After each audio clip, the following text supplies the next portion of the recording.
Shalom y bienvenidos a Vía Haftaj Israel, una frase hebrea que significa amarás a Israel. Esperamos que se queden con nosotros, ya que nuestro maestro, el Dr. Baruch, nos compartirá una enseñanza expositiva de la Biblia. El Dr. Baruch es profesor titular del Instituto Zera Abraham, con sede en Israel. Aunque todos los cursos en el instituto se imparten en hebreo, el Dr. Baruch se complace en compartir esta enseñanza en inglés con doblaje al español. Para más información, visítenos en amarasaisrael.org o descargue nuestra aplicación móvil Mi Estudio Bíblico. Aquí está Baruch y la lección de hoy.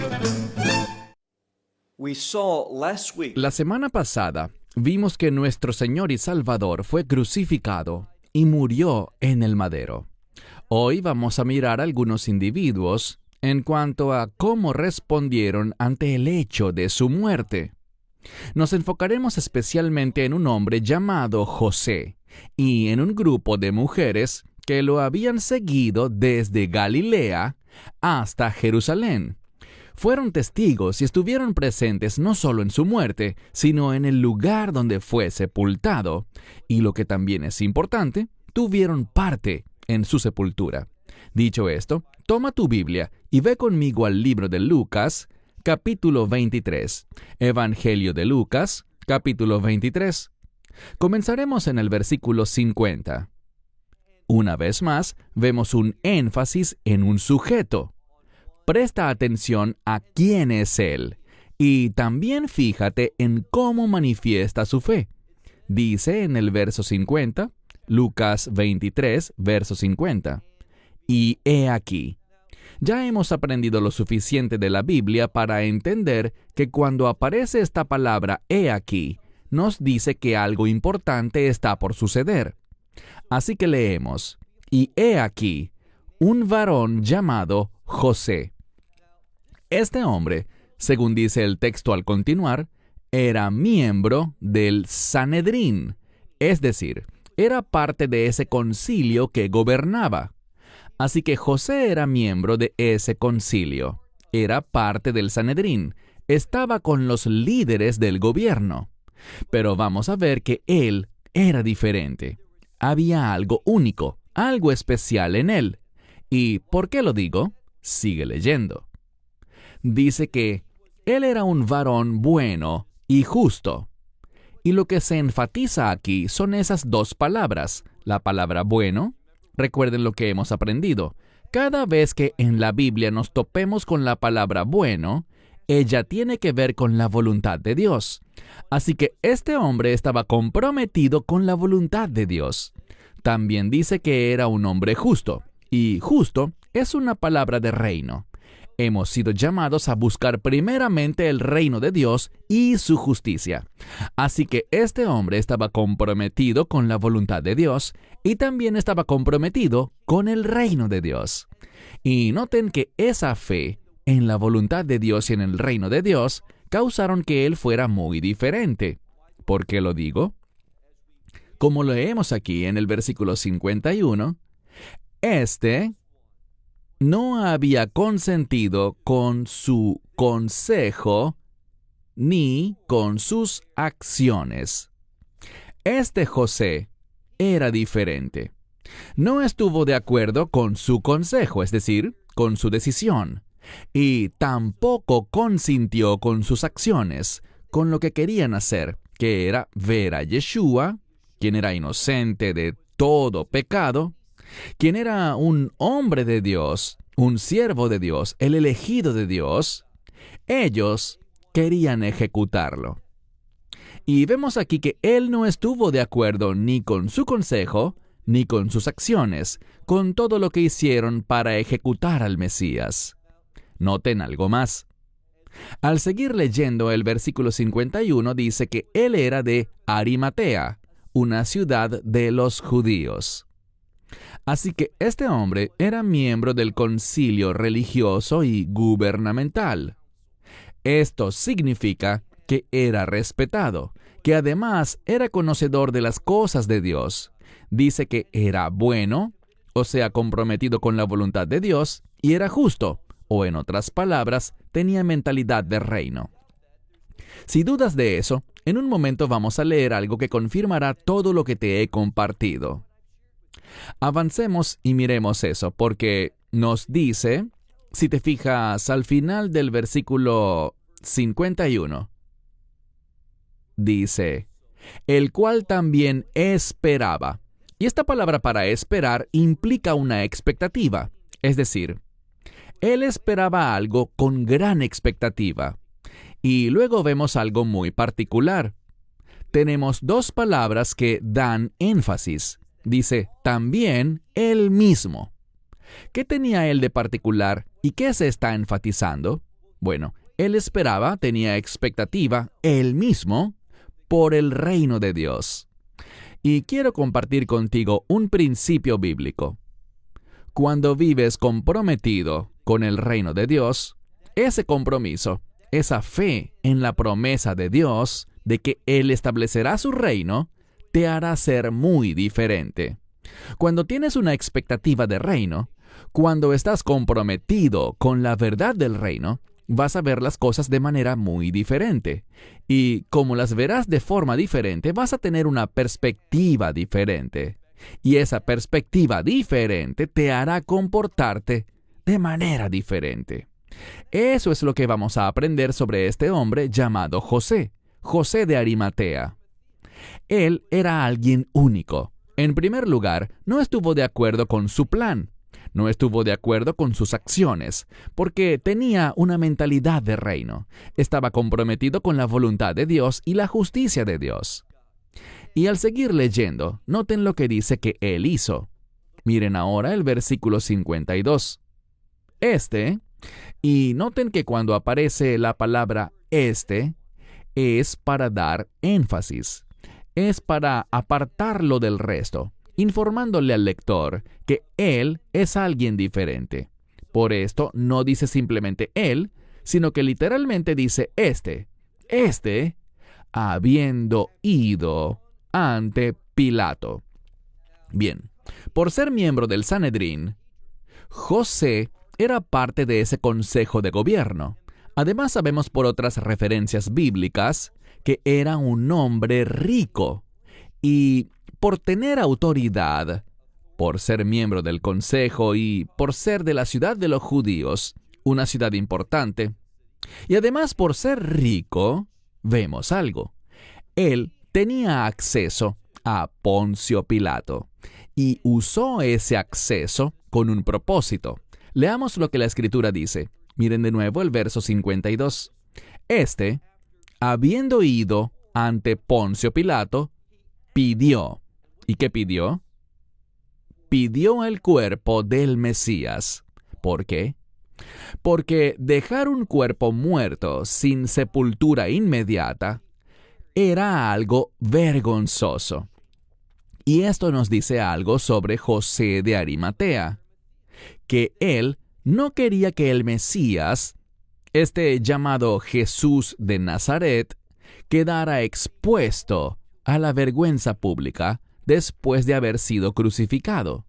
Así que con valentía acudió ante Poncio Pilato para pedir. Y este es un término que no solo implica una solicitud, sino que es una palabra un poco más fuerte, casi al punto de exigir el cuerpo del Mesías.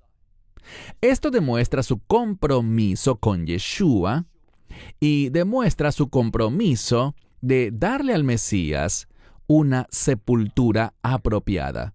Ese era su objetivo. Así que fue ante Poncio Pilato, le pidió el cuerpo de Yeshua y después de bajarlo, o sea, lo bajó de la cruz, esa es la implicación, lo envolvió en una sábana de lino. Esta sábana de lino era una vestidura funeraria.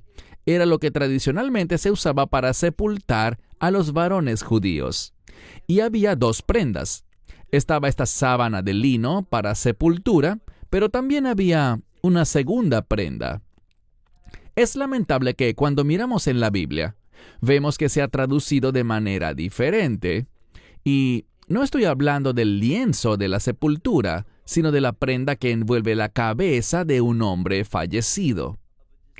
Algunos Lo han llamado pañuelo, pero no es un pañuelo. Algunos la han llamado servilleta, pero no es una servilleta. Algunos lo han llamado paño para el rostro y tampoco es un paño para el rostro. ¿Qué es entonces? Bueno, aún en la actualidad, y este video lo estoy grabando aquí en Israel, he asistido a muchos funerales de hombres. ¿Y qué vemos allí? Tienen ese lienzo de sepultura, pero también se usa este manto de oración que se conoce como talit, cortándole los flecos, es decir, los tzitzit, esos flecos específicos que hacen referencia a los mandamientos de Dios. ¿Por qué? Porque si estás muerto no puedes guardar los mandamientos y por tanto se remueven, pero el resto de la prenda se usa para envolver la cabeza del difunto. Vemos esas dos prendas y, por cierto, si miras por ejemplo en el Evangelio de Juan, capítulo 20, vas a encontrar que ambas prendas son enfatizadas y se hace una distinción entre ellas. Dejaremos eso para otro estudio, pero volviendo al texto, vemos que José de Arimatea recibió ayuda.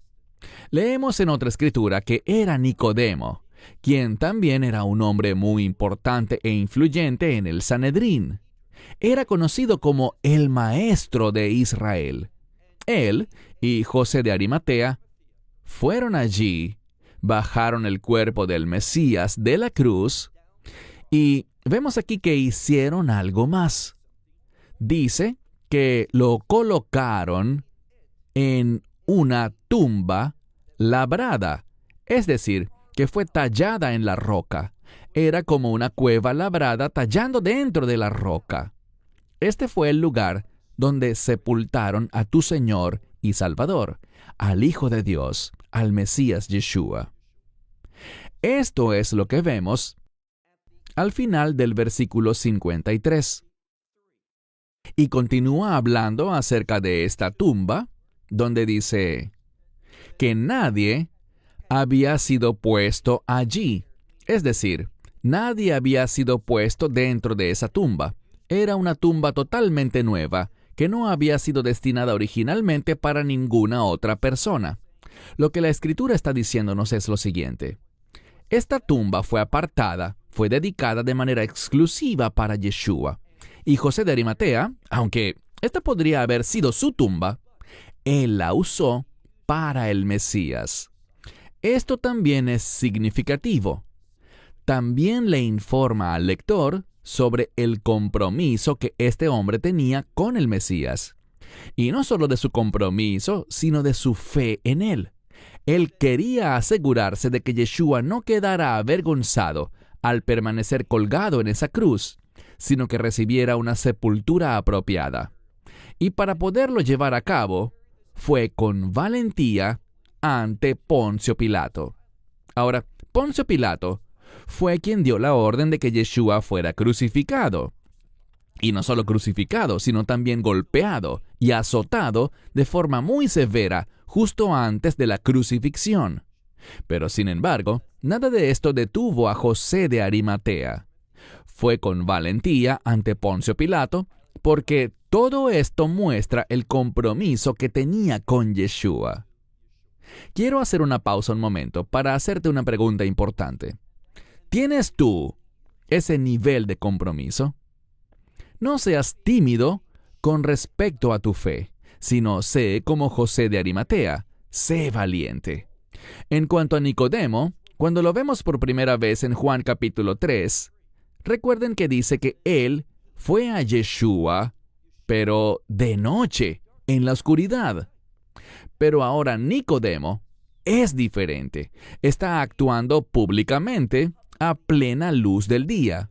¿Y qué está haciendo? Está asistiendo a José de Arimatea para sepultar al Mesías. Y esta sepultura es un proceso bastante elaborado. Vamos a ver eso más adelante al continuar en esta misma escritura. Pero noten el final del versículo 53. Dice, donde no había sido puesto nadie. Verso 54. Allí leemos que ese día era la preparación. Eso es importante. Oye esto.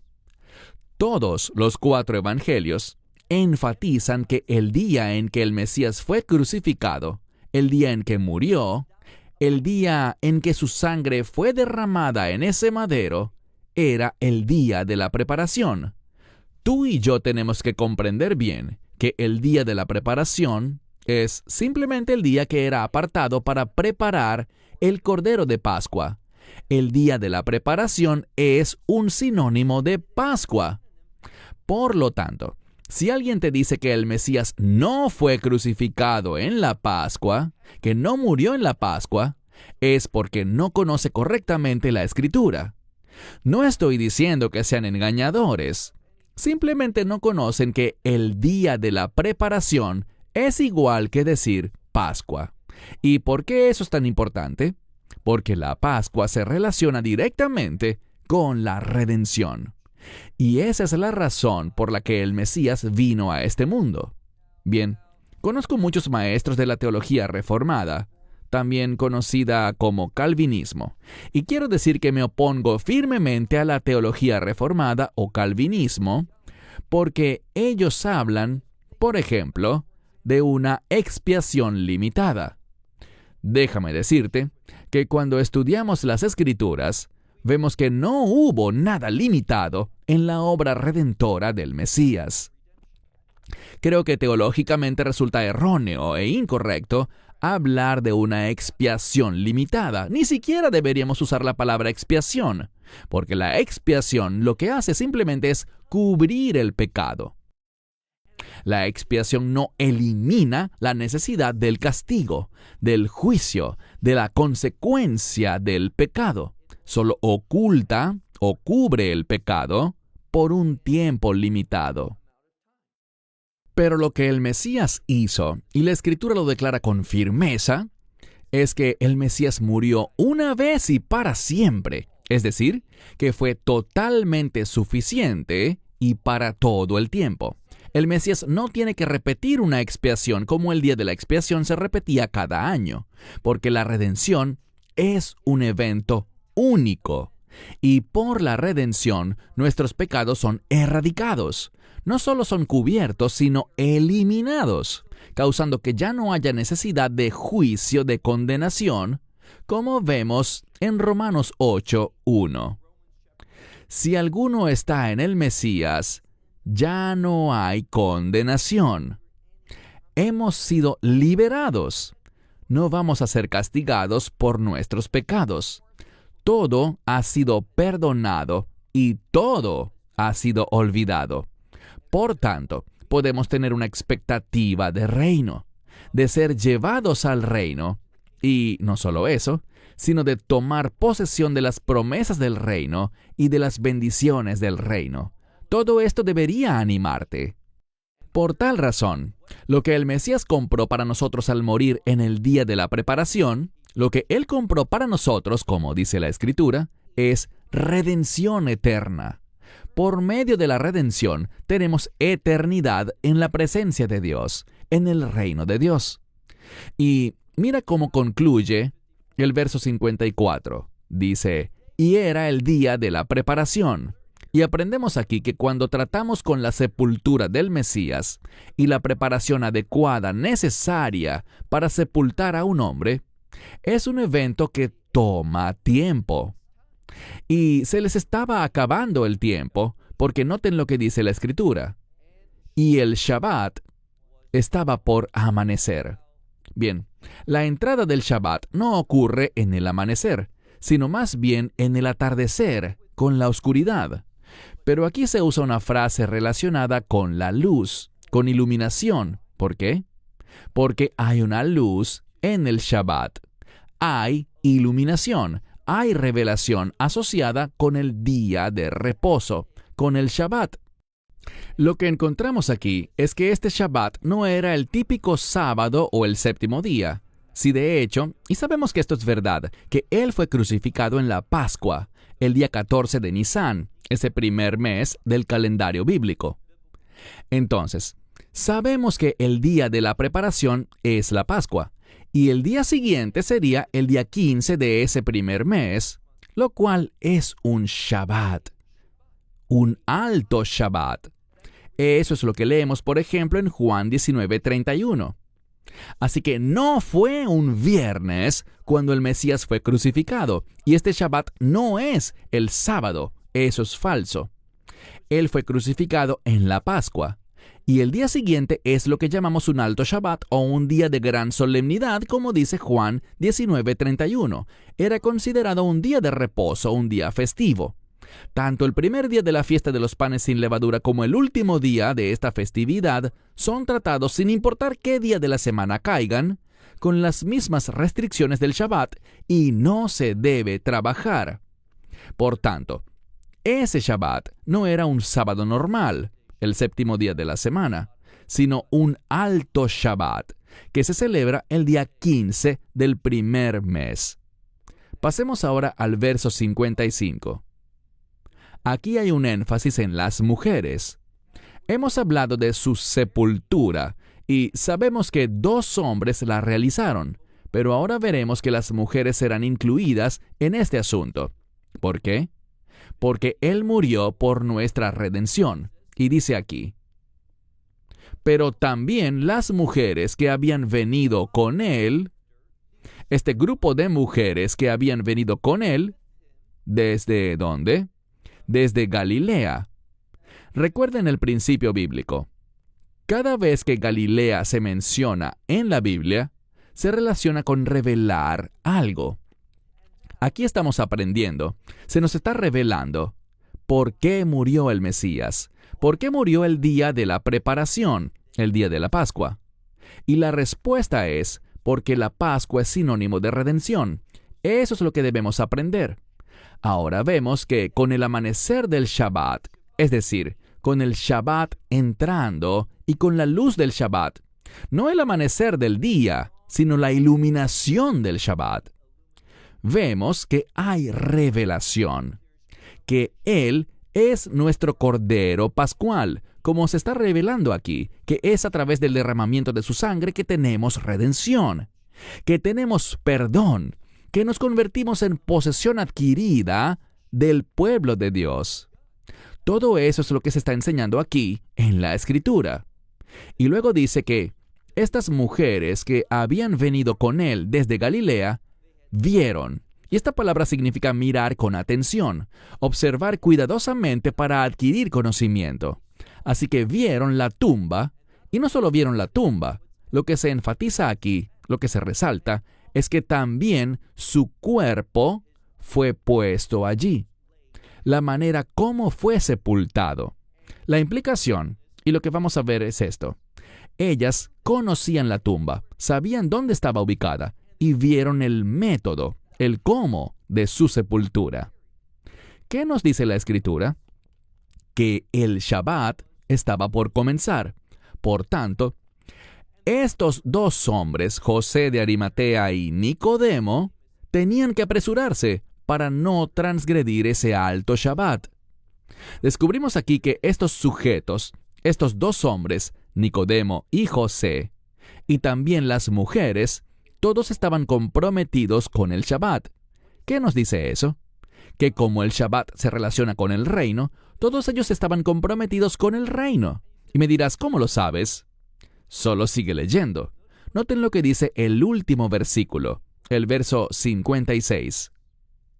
Dice, y tras regresar, ¿qué significa eso? Significa que ellas hicieron algo. Cuando el Shabbat, ese alto Shabbat, llegó, lo guardaron. Estaban comprometidas con la verdad del reino. Ellas vieron cómo fue sepultado, vieron dónde fue sepultado, y luego de regresar, es decir, ellas hicieron algo. Y esto no es especulación, porque si sigues leyendo más adelante, verás que dice que prepararon las especias y los ungüentos. Y en el Shabbat, ¿qué hicieron? Ellas descansaron. ¿Por qué descansaron? Conforme al mandamiento. Lo que vemos en el Evangelio de Lucas, especialmente, es que todos los que estuvieron asociados con los eventos alrededor de su nacimiento eran personas con mentalidad de reino. ¿Cómo lo sabemos?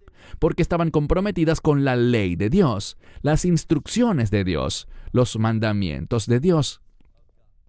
De esta misma manera, cuando estudiamos los eventos no de su nacimiento, sino de su muerte y de su sepultura, vemos de nuevo que las personas que fueron usadas por Dios eran aquellos individuos que estaban comprometidos con la ley de Dios, los mandamientos de Dios, tenían un compromiso con el reino y sabían que es la palabra de Dios la que nos enseña cómo demostrar ese compromiso con el reino. Por eso es que Nicodemo y José de Arimatea, y también estas mujeres, que lo habían seguido desde Galilea, estaban allí. No solo lo vieron morir y se marcharon, sino que se quedaron vigilando. Todo esto demuestra un compromiso, todo esto demuestra amor. Por tanto, estas mujeres vieron dónde fue sepultado, vieron cómo fue sepultado, vieron que estos dos hombres tuvieron que hacerlo rápidamente, tuvieron que hacerlo antes de que comenzara el Shabbat. Y, por tanto, ¿qué planeaban las mujeres? Bueno, hablaron entre ellas, lo cual quedó registrado claramente en el relato de los otros evangelios en cuanto a la resurrección. Estas mujeres habían acordado que iban a venir a la tumba y que lo harían después de comprar las especias y el aceite de unción que necesitaban para hacer el ungüento. Después de comprarlo y prepararlo, iban a venir. Pero ahora sí venía el Shabbat normal, el sábado, el séptimo día. Por eso no fue sino hasta después del sábado que ellas vendrían. Y, por supuesto, hablo del primer día de la semana. ¿Para qué? Ellas iban a darle una mejor sepultura. ¿Por qué? Debido a su compromiso con Él. O dicho de otro modo, debido a su amor por Él. Quiero concluir preguntándote, ¿estás comprometido con el Mesías? ¿Lo amas? ¿Y demuestras ese compromiso y amor con las decisiones que tomas? Esas decisiones que tomas públicamente. Vemos que estos dos hombres actuaron de forma pública. Fueron a Poncio Pilato, o al menos José lo hizo. Y luego Nicodemo participó públicamente en su sepultura. Y estas mujeres hicieron lo mismo, fueron a la tumba, dando testimonio de su fe. Mi esperanza y mi oración es que tú tengas ese mismo tipo de compromiso y amor por el Mesías. Cierro con esto hasta la próxima vez. Esperamos que te hayas edificado con el mensaje de hoy y lo compartas con otros. Te invitamos a seguir nuestros estudios cada semana por este canal y por el portal de YouTube de Amarás a Israel. También puedes descargar nuestra aplicación móvil gratuita, Mi Estudio Bíblico. Finalmente, para obtener más información sobre nosotros, visita nuestra web amarasaisrael.org, donde encontrarás otras conferencias de Baruch en audio, video y texto. Hasta el próximo programa. Que el Señor te bendiga en Yeshua HaMashiach, Jesús el Mesías, mientras caminas con Él. Shalom desde Israel.